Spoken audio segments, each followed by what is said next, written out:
আসসালামু আলাইকুম রহমতুল্লাহ, কেমন আছেন? চলুন একটা গল্প বলি।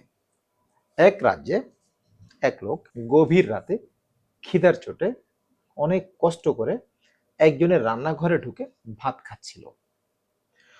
তো হঠাৎ করে মালিক টের পেল যে রান্নাঘরে শব্দ কিসের। ঢুকে দেখে যে কে একজন ভাত খাচ্ছে, তাকে হাত নাতে ধরলো লোকজন সহকারে, ধরে অনেক পেটালো। পেটানোর পরে রাজ দরবারে নিয়ে গেল। সেখানে রাজা বিচার করলো যে ওর মৃত্যুদণ্ড, আগামী দিন ওকে মৃত্যুদণ্ড দেওয়া হোক। লোকটি খুবই কষ্ট পেল, কেউ তার পক্ষে কোনো কথা বললো না যে খিদার অভাবে কষ্টে সে রান্নাঘরে গিয়ে ভাত খাচ্ছে চুরি করে। এটা নিয়ে কেউ একবার কথা বললো না, সবার কথা হচ্ছে কি সে চুরি করলো কেন, কিন্তু চুরির অবস্থানটা কে বিবেচনা করতে গেল না। এখন চোর কি করলো, কি করে, তার তো ফাঁসি। তো যেমনটা সব সময় হয় যে ডেড উইশ অথবা হচ্ছে গিয়ে সর্বশেষ ইচ্ছে কি থাকতে পারে, চোরকে প্রশ্ন করা হলো আপনার বা তোমার সর্বশেষ ইচ্ছে কি। চোর বললাম একটু মহারাজার সাথে দেখা করতে চাই। মহারাজার কাছে গেল। মহারাজের কাছে গিয়ে বলল, বল তোর কি ইচ্ছে যে আমার সাথে তোকে বলতে হবে। মহারাজকে তখন বলল, মহারাজ আমার সর্বশেষ ইচ্ছে, আমি মৃত্যুর আগে একটা গাছ লাগাতে চাই। তো লাগিয়ে ফেল, অসুবিধা কি। বললো গাছটা আমি আজকে না, আগামী পরশু দিন লাগাবো। তো বললো ঠিক আছে, তাকে আগামী পরশু দিন পর্যন্ত সময় দেওয়া হোক, গাছ লাগানোর পরে না হয় তাকে আমরা মৃত্যুদণ্ড কার্যকর করবো। ওকে, মেনে নিল সবাই। পরশুদিন তাকে নিয়ে আসলো রাজদরবারে যে কি গাছ এবং কোথায় লাগাবি। তো বললো যে মহারাজ আমার কাছে একটা বীজ আছে, ওই বীজটা লাগাতে হবে।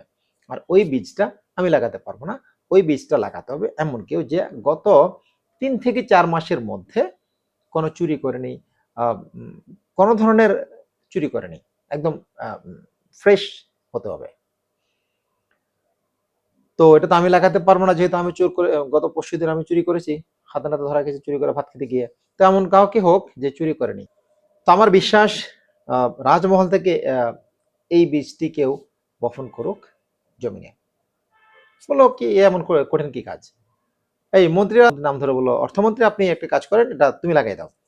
অর্থমন্ত্রী বললো, মহারাজ আমাকে মাফ করুন, আসলে অর্থের কাজ করি, অনেক টাকা এদিক সেদিক হয়ে যায়, এটা সরি আমি পারবো না। আসলে গত কয়েকদিনের মধ্যে আমার হাত থেকে কিছু এদিক সেদিক হয়ে গেছে। বললো সর্বনাশ, কি বলো। বললো তথ্যমন্ত্রীকে একই কথা, এই মন্ত্রী, বি মন্ত্রী, সি মন্ত্রী, সমস্ত মন্ত্রী একই কথা বলছে, মহারাজ আসলে আসলে আমরা তো রাজ্য পরিচালনা করতে গিয়ে কিছু অর্থের শিরিক হয়ে যায়, ক্ষমা করবেন। এখন সমস্ত মন্ত্রীরা বলল, মহারাজ আমরা তো আসলে ছোটখাটো হয়েই যায় আমাদের হাত দিয়ে, আমরা সবাই মিলে করজোড়ে অনুরোধ করছি আপনি এই কার্যটা সম্পন্ন করুন। এখন মহারাজ বলতেছে, দেখো তোমরা তো ছোট ছোট মন্ত্রণালয় লিড দিচ্ছ, মানে চালাচ্ছ, আমি তো পুরো রাজ্যটা চালাচ্ছি। তো আমি চালাতে গিয়ে তো অনেক ধরনের এদিক সেদিক আমারও হয়ে যায়, সো আমি পারবো না। তাহলে কি করা। এখন চোর বলল, দেখুন মহারাজ, এক পেট ভাতের অভাবে আমি ভাত খেতে গিয়ে হাতে নাতে ধরা খেয়ে আমাকে ফাঁসির সাজা শোনানো হলো, আর যারা পুরা রাজ্যটাকে খেয়ে ফেলেছে তাদের জন্য কি সাজা হওয়া উচিত। এখন মহারাজ কোনো প্রশ্নের উত্তর দিতে পারলেন না। এখন সবাই মিলে বললো, তাহলে মহারাজ কি করব, ওকে মেরে ফেলবো। বললো ওকে মারলে তো শেষের চেরা পূরণ করতে হবে আগে, তাহলে কি করা।